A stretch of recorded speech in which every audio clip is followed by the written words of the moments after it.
నమస్తే and welcome to hit TV. AP మంత్రివర్గ తొలి సమావేశం జరిగింది. ముఖ్యమంత్రి చంద్రబాబు అధ్యక్షతన జరిగిన ఈ సమావేశంలో పలు కీలక నిర్ణయాలకు కేబినెట్ గ్రీన్ సిగ్నల్ ఇచ్చింది. వెలగపూడిలోని రాష్ట్ర సచివాలయంలో జరిగిన ఈ కేబినెట్ సమావేశంలో ఉప ముఖ్యమంత్రి పవన్ కళ్యాణ్ తో పాటు మంత్రులందరూ హాజరయ్యారు.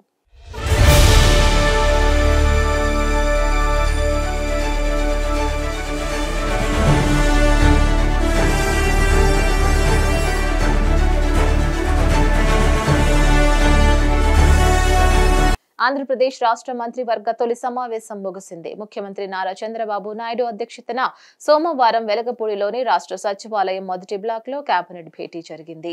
ఈ సందర్భంగా పలు కీలక అంశాలపై మంత్రివర్గం చర్చించింది. ప్రధానంగా రాజధాని అమరావతి, పోలవరం ప్రాజెక్టు నిర్మాణంతో పాటు సూపర్ 6 హామీల్లోని 6 గ్యారంటీలపై చర్చ జరిగింది. అనంతరం సీఎం చంద్రబాబు చేసిన తొలి 5 సంతకాలతో పాటు పలు కీలక నిర్ణయాలకు కేబినెట్ ఆమోదం తెలిపింది.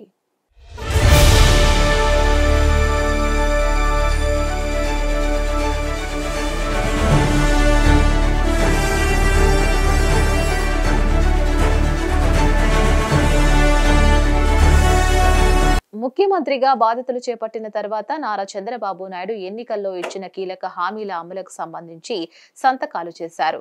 తొలి సంతకం మెగా డిఎస్సిపై, రెండో సంతకం ల్యాండ్ టైటిలింగ్ యాక్ట్ రద్దు, మూడో సంతకం సామాజిక పెన్షన్ 4000కు పెంపు ఫైలుపై చేశారు.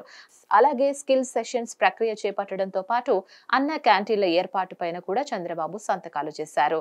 ఆ తర్వాత 16,347 టీచర్ పోస్టుల భర్తీకి మెగా డిఎస్సి నిర్వహిస్తామని కూడా ప్రకటించారు.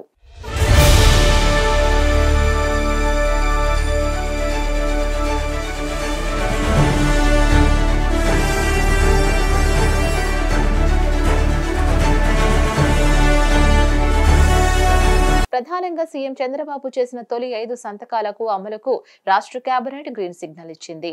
మెగా డిఎస్సి ద్వారా 16,347 టీచర్ పోస్టుల భర్తీ చేసేందుకు కేబినెట్ ఆమోదం తెలిపింది. అలాగే ల్యాండ్ టైటిలింగ్ చట్టం రద్దు, అలాగే ఏప్రిల్ నుంచి పెంచిన 4000 పింఛన్ను పంపిణీ, జూలై 1 నుంచి ఇంటి వద్దే పింఛన్లు అందజేత, అన్న క్యాంటీన్ల పునరుద్ధరణ, నైపుణ్య గణనకు మంత్రివర్గం ఆమోద ముద్ర వేసింది.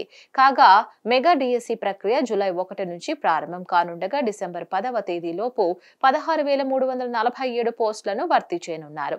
ఈ మేరకు అధికారులు ప్రణాళిక సిద్ధం చేశారు.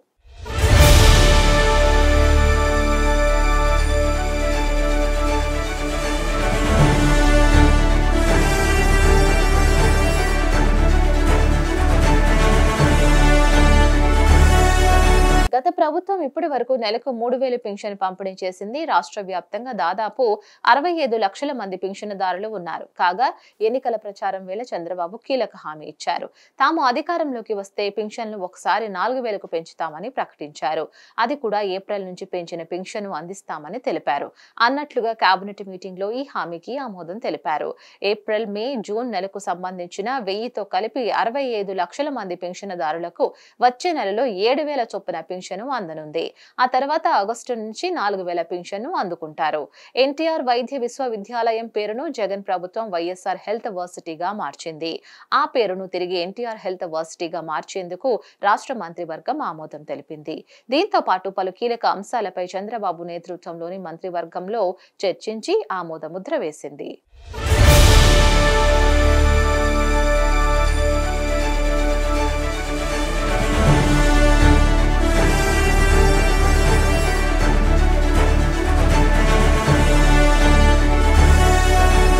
ఐదేళ్ల కాలంలో వైసీపీ ప్రభుత్వంలో ఆయా శాఖల్లో జరిగిన అవినీతి అక్రమాలు, ఆర్థిక అవకతవకలపై మంత్రివర్గ ఉపసంఘం అధ్యయనం చేయనుంది.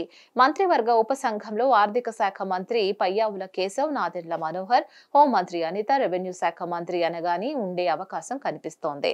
మంత్రివర్గ ఉపసంఘం ఇచ్చే రిపోర్ట్ ఆధారంగా శ్వేతపత్రాల విడుదల చేయనున్నారు. మరోవైపు పోలవరం ప్రాజెక్టు విషయంపై కేబినెట్ లో ప్రధానంగా చర్చ జరిగింది. పోలవరం ప్రాజెక్టును 5 ఏళ్లు వెనక్కి తీసుకువెళ్లారని చంద్రబాబు ప్రస్తావించారు.